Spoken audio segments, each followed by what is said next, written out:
नमस्कार, ये आकाशवाणी शिमला है। अब आप नुसरत अंजुम से कोविड-19 पर विशेष समाचार सुनिए। लॉकडाउन के दूसरे चरण में केंद्र के संशोधित दिशा निर्देश आज से लागू हो गए हैं। इनमें हॉटस्पॉट रहित क्षेत्रों में 20 अप्रैल से अधिसूचित सेवाओं में कुछ ढील दी गई है। लॉकडाउन की कड़ाई से पालन सुनिश्चित करने के लिए कई दिशा निर्देश जारी किए गए हैं। प्रसारण, डीटीएच और केबल सेवा सहित प्रिंट और इलेक्ट्रॉनिक मीडिया को कार्य करने की अनुमति दी गई है। डाटा और कॉल सेंटरों को केवल सरकारी कार्यों के लिए अनुमति होगी। सरकार से स्वीकृत जन स्वास्थ्य केंद्रों को ग्राम पंचायत स्तर पर कार्य की अनुमति होगी।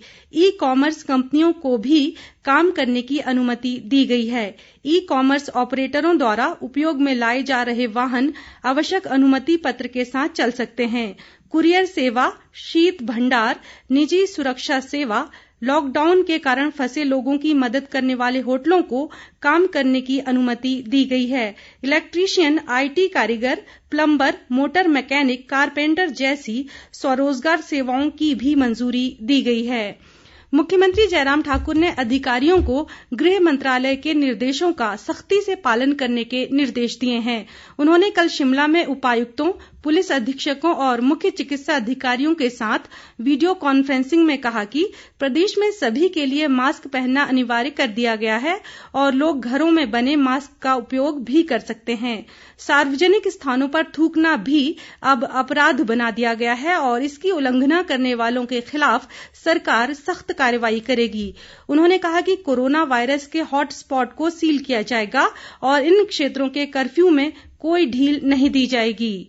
इस बीच मुख्यमंत्री जयराम ठाकुर ने कल राजभवन में राज्यपाल बंडारू दत्तात्रेय से भेंट की। इस मौके मुख्यमंत्री ने कोरोना महामारी के दृष्टिगत प्रदेश में लॉकडाउन के दूसरे चरण के लिए किए गए प्रबंधों की उन्हें जानकारी दी। उन्होंने कहा कि प्रदेश में सामाजिक दूरी बनाए रखने पर विशेष ध्यान दिया जा रहा है, जिसके कारण स्थिति नियंत्रण में है। प्रदेश में कल 2 और कोरोना पॉजिटिव मामले सामने आए हैं। इनमें से एक कांगड़ा जिले के ज्वाली उपमंडल व दूसरा चंबा के चौवाड़ी से है। ये दोनों पंजाब के जालंधर में काम करते हैं। दोनों युवक टांडा अस्पताल में उपचाराधीन हैं।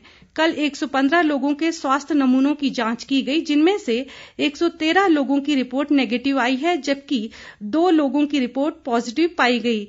इस तरह प्रदेश में अब तक 1426 लोगों की जांच की गई है, जिनमें से 35 लोग कोरोना पॉजिटिव पाए गए हैं। हालांकि इनमें से 12 मरीजों का इलाज हो चुका है।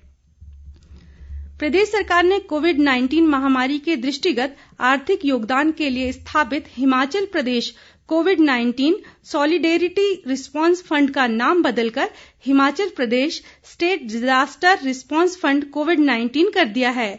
राज्य कार्यकारिणी समिति और राज्य आपदा प्रबंधन प्राधिकरण ने कल शिमला में एक बैठक में ये निर्णय लिया। उन्होंने कहा कि आपदा प्रतिक्रिया और आपदा की चेतावनी की जिम्मेवारी इन प्राधिकरणों के दायरे में है, इसलिए इस फंड का नाम बदलकर Himachal Pradesh state disaster response fund कर दिया गया है। इस फंड का संचालन एवं प्रबंधन डिजास्टर मैनेजमेंट सेल राजस्व विभाग द्वारा किया जाएगा। शिमला जिला में मशोबरा ब्लॉक के बुजुर्गों, विधवाओं और अन्य जरूरतमंद व्यक्तियों को ग्रामीण डाकघरों के कर्मचारी घर घर जाकर सामाजिक सुरक्षा पेंशन वितरित कर रहे हैं। लॉकडाउन के चलते घर पर पेंशन मिलने से बुजुर्ग लोग बेहद खुश हैं। ग्रामीण डाकपाल सीमा ठाकुर ने बताया कि पीरन पंचायत में वर्तमान में 200 पेंशन धारक हैं। उन्होंने कहा कि पेंशन बांटते हुए डाकघर के कर्मचारी सोशल डिस्टेंसिंग का पूरा ध्यान रखे हुए हैं और मास्क व सैनिटाइजर का उपयोग भी कर रहे हैं।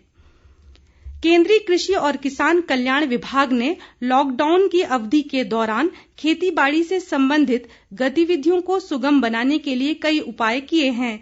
कृषि मंत्रालय ने कहा कि रबी फसल के दौरान नेफेड ने न्यूनतम समर्थन मूल्य पर 1,21,000 टन से अधिक दाल और तिलहनों की खरीद की है, जिससे 89,000 से अधिक किसानों को लाभ मिला है।